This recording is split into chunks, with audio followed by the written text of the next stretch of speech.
네, 히브리서 4장부터 6장까지 오늘 함께 나누도록 하겠습니다. 오늘도 제 옆에는 이소연 양이 함께하고 있습니다. 안녕하세요. 이소연입니다. 네, 소연이와 함께 오늘도 녹음 진행해 보도록 하겠습니다. 지난주에 제가 강의를 못 올려드렸는데 밀린 영상들 이번에 다 올려드리도록 하겠습니다. 히브리서 4장부터 6장까지 가보도록 하겠습니다. 먼저 히브리서 4장을 먼저 보도록 하겠습니다. 히브리서 4장은요, 주된 키워드가 안식입니다. 안식이라는 것이 무엇이냐면 편히 쉬는 것을 가리키죠. 쉼을 가리키는데 히브리서 4장의 맥락에서 안식은 하나님 안에서 누리는 그 샬롬의 상태, 평안한 상태를 가리키는 단어라고 보시면 될 것 같아요. 우리도 마음이 평안할 때를 안식을 누린다라고 이야기하겠는데 정말 진정한 안식은 그리스도인에게 있어서는 하나님과의 올바른 관계 안에 있을 때 누리는 것이겠죠. 소연이는 언제 가장 마음이 편한가요? 침대에 누워있을 때, 아니면 바닷가에 둥둥 떠있을 때, 아니면은 의자에 앉아서 창밖을 보고 있을 때. 소연이는 이제 주로 혼자 있을 때, 그럴 때가 이제 가장 마음이 편하다고 합니다. 저는 이제 다 잘 때, 애기들이 다 자고 다 잘 때, 그때가 가장 마음이 편해요. 다 자는 모습 봐도 너무 예쁘고, 그때가 마음이 가장 편안한 것 같습니다. 히브리서 4장에서는 안식을 방해하는 요인들에 대해서 설명을 하고 있어요. 안식을 방해하는 것이 무엇일까요? 고난이 안식을 방해하기도 합니다.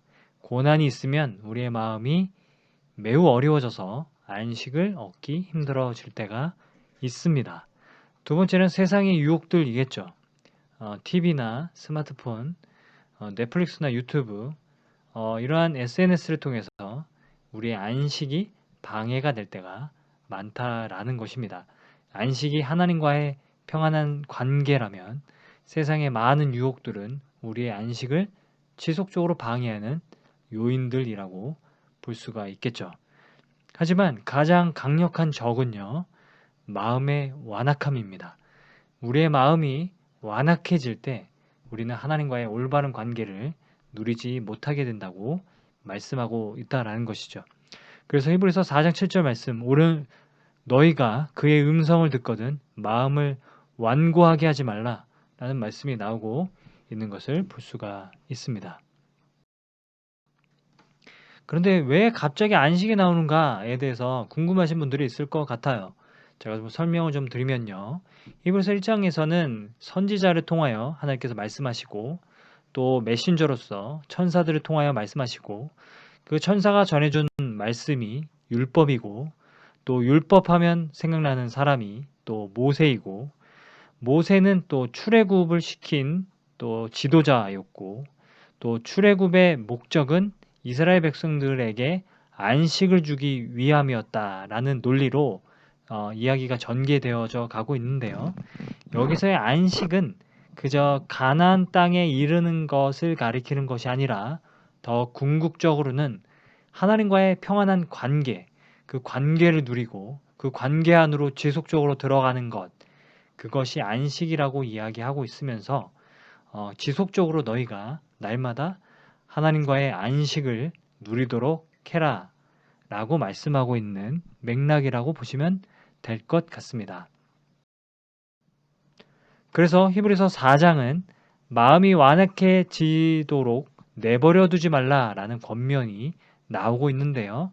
4장 1절에서 5절까지는 하나님이 이미 이루신 안식에 대해서 말씀하고 있어서 우리는 그 안식으로 들어가야 한다라는 것을 말씀하고 있습니다. 그리고 4장 6절부터 11절까지는 날마다 안식으로 우리가 들어가야 할 것에 대해서 말씀하고 있다는 것이죠. 이미 이루어졌고요. 날마다 우리는 이루어가야 하는 것이 안식이라고 말씀하고 있습니다. 마치 이미와 아직 사이에 놓인 하나님의 나라처럼 안식도 그러하다는 것이죠. 이미 우리들에게 이루어져 있지만 우리는 날마다 그 안식을 추구하며 나아가야 한다라는 것입니다. 그 다음에 4장 12절부터 13절까지는 예리한 말씀.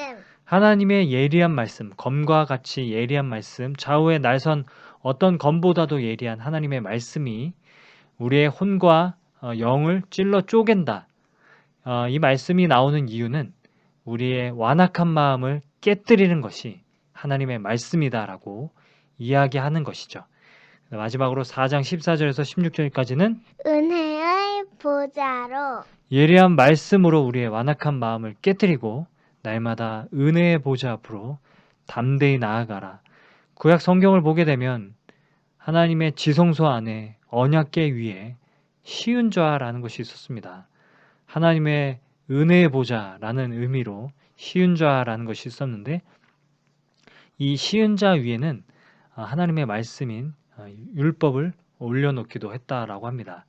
그래서 대제사장은 지성소 안으로 들어갈 때 그 시은 좌 위에서 하나님의 말씀을 대했듯이 우리도 날마다 마음이 완악해지지 않도록 하나님의 말씀으로 담대히 나아가야 한다라고 말씀하는 것이 히브리서 4장의 내용인 것입니다. 히브리서 5장. 히브리서 5장에 대해서 함께 나눠보도록 하겠습니다. 웬 대제사장? 왜 대제사장을 이야기하는가에 대해서 궁금증이 있으실 겁니다. 히브리서는 예수가 대제사장으로 오셨다는 것을 강조합니다. 그런데 왜 하필 대제사장을 언급하고 있는 걸까요? 많은 히브리서의 수신자들은 유대인 그리스도인들이었습니다. 이들에게는 중요한 것이 제사였고 그리고 제사를 집례하는 제사장이었고 특별히 속죄일에 모든 이스라엘 백성들을 위해 지성소 안으로 들어가는 대제사장이 이들에게 가장 중요한 인물이었죠. 그 대제사장이 이제는 사라져가는 시대였기 때문에 히브리서는 대제사장이 없다고 낙심하지 말라. 우리에게 영원한 대제사장이 계시다라는 논리로 말씀하고 있다라는 것입니다. 그러면 어떻게 예수가 대제사장인가? 이것을 설명하는 것이 이것이 히브리서 5장의 내용일 것인데요. 그래서 히브리서 5장 1절에서 3절까지는 대제사장 사람. 대제사장이 사람이다. 대제사장은 사람 중에서 뽑는다. 왜 그러냐면 연약한 죄인인 사람을 감당하기 위해서는 연약한 사람이어야 한다라는 논리를 이야기하고 있어요. 대제사장이 될 수 있는 조건은 사람이어야 한다라는 것이죠. 그 다음에 5장 4절부터 6절까지는 시편 110편을 인용합니다. 시편 110편을 인용하면서 시편 110편을 보면 하나님께서 다윗을 통해서 예언하신 것이 있는데 그것이 멜기세덱의 반차를 통해 멜기세덱의 질서를 통해 대제사장을 세울 것이라는 예언이 있었다. 그것이 누구시냐? 우리를 위하여 이 땅에 오신 예수 그리스도다라는 것을 설명하고 있다라는 것이죠. 그 다음에 5장 7절에서 8절까지의 말씀은 사람으로 오심. 대제사장이 사람이어야 하기 때문에 예수 그리스도께서 사람으로 오신 것이다 라는 것을 말씀하고 있고요. 마지막에 5장 9절에서 10절은 멜기세덱 같은 제사장. 예수께서 멜기세덱과 같은 제사장으로 이 땅에 오셨다라는 것을 설명합니다. 율법을 따라 오신 것이 아니라 멜기세덱처럼 신적인 존재로 창세기 14장에 나오는 신적인 존재, 갑작스럽게 나오는 존재, 그런 존재로 대제사장이 되셔서 대제사장이 하던 역할을 하실 뿐만 아니라 우리의 영원한 대제사장이 되어 주셔서 우리를 위하여 날마다 영원히 간구하시며 우리를 구원하시며 우리를 위하여 영원한 제사를 드리실 분으로 오셨다라고 설명하고 있다라는 것이죠. 히브리서 6장. 6장에 대해서 함께 나눠보도록 하겠습니다. 다시 회개할 수 없다고? 다시 회개할 수 없는 건가? 히브리서 6장에서 가장 많은 분들이 궁금해하는 것은 5절부터 10절까지의 말씀입니다. 5절부터 10절까지의 말씀을 보게 되면 다소 오해를 불러일으킬 수가 있어요. 타락한 자들은 절대로 회개할 수 없다라는 식으로 오해할 수가 있어서 히브리서 이 6장의 이 말씀을 보고 시험에 드는 그런 지체들도 많습니다. 하지만 그것은 오해인 것이죠. 5절을 보게 되면 성령에 참여하고도 성령에 참여한다라는 것은 하나님의 말씀의 능력을 경험하고 성령의 은사를 경험하고 그리고 하나님의 구원에 참여하는 것을 이야기합니다. 정말로 참되게 구원받은 사람은 6절에 타락할 수 없다. 있다고 말씀하고 있다는 것이죠. 정말 진정으로 하나님의 말씀의 능력을 경험하고 구원받은 사람은 절대로 타락할 수 없다는 겁니다. 여기서의 타락은 구원에서 이탈되는 것을 이야기하고 있기 때문에 진심으로 진정으로 성령에 참여하고 말씀의 능력을 경험한 사람이라면 결코 타락할 수 없다라고 이야기하면서 역설적으로 우리가 성령에 참여하고 하나님의 말씀에 우리가 참여해야 한다. 그 말씀의 능력을 경험해야 한다라는 것을 이야기하고 있다라는 것이죠. 그래서 7절은요. 합당한 열매. 합당한 열매로 그 나무가 어떤 나무인지를 알듯이 그 땅이 어떤 땅인 것인지를 알듯이 우리의 믿음과 우리의 신앙도 열매를 통해서 우리가 확인할 수 있는 것인데 9절에서는 이와 같이 말하나 9절에서 히브리서 저자는 성령에 참여하고도 타락할 수 없다라고 이야기하지만 이와 같이 말했지만 10절에서 사랑으로 섬김. 사랑으로 섬기는 너희들의 삶의 열매를 보면 너희들은 구원에 속한 것이 맞다. 나는 그렇게 확신한다. 라는 논리로 이야기하고 있다는 거죠. 정리하면요. 성령에 참여한 사람은 진정으로 말씀의 능력을 경험한 사람은 타락할 수 없습니다. 만약에 우리가 타락하고 있다면 타락한 것처럼 보인다면 우리는 말씀의 능력을 경험하고 성령에 참여하도록 기도하며 간구하며 나아가는 것이죠. 그리고 그러한 사람은 반드시 합당한 열매를 맺을 것이라는 것, 서로 사랑하며 섬기는 그런 열매를 맺을 것이라는 것을 말씀하고 있다라는 것이 히브리서 6장의 내용이라는 것입니다. 우둔함에 머물러 있지 말라. 히브리서 6장은 너희가 기초에 머물러 있지 말고 우둔함에 머물러 있지 말고 말씀 안에서 성장해 가야 한다. 말씀 안에서 말씀의 깊이를 더 이해하고 깨달아가야 한다라는 것을 말씀하고 있습니다. 그래서 6장 1절에서 3절까지 말씀은 말씀 안에서 자라가라. 말씀 안에서 자라가라고 얘기합니다. 그래서 부드러운 음식만 먹는 것이 아니라 젖만 먹는 것이 아니라 단단한 음식도 소화해야 한다라고 말씀하고 있다라는 것이죠. 6장 4절에서 8절은 말씀의 능력을 경험. 말씀의 능력을 경험하는 것에 대해서 이야기하면서 정말 너희가 말씀의 능력을 경험한 자라면 타락하여 회개할 수 없는 지경에 이르지 않는다라고 말씀합니다.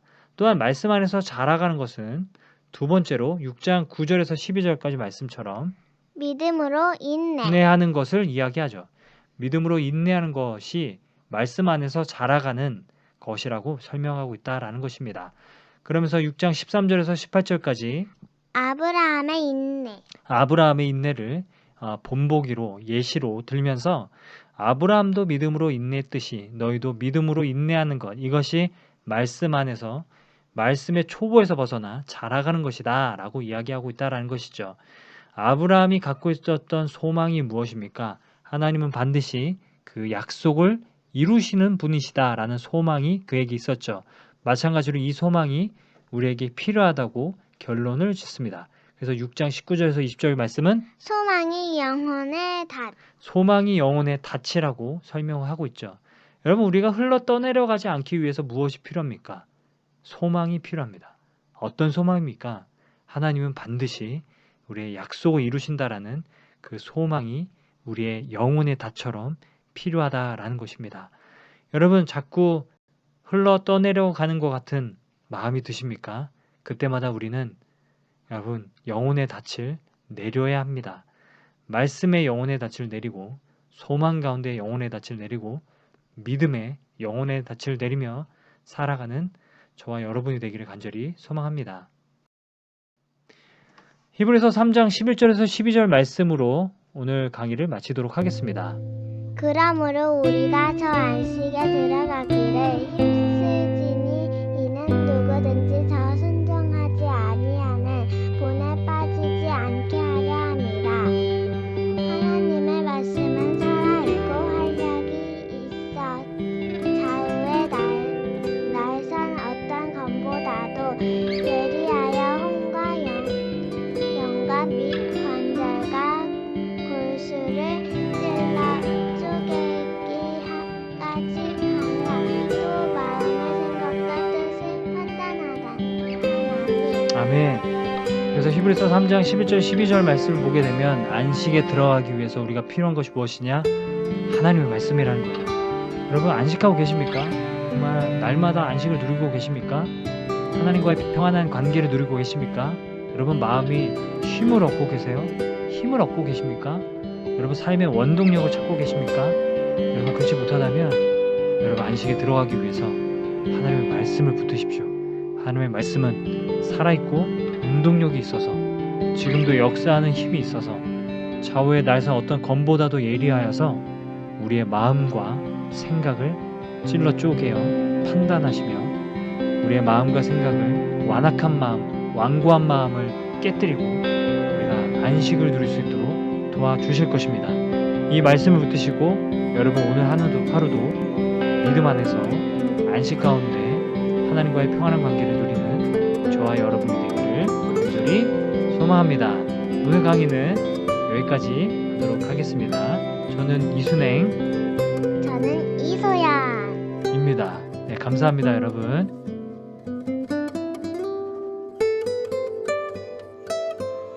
말씀의 능력을 경험하는 것은 영혼의 닻을 내리는 것과 같다.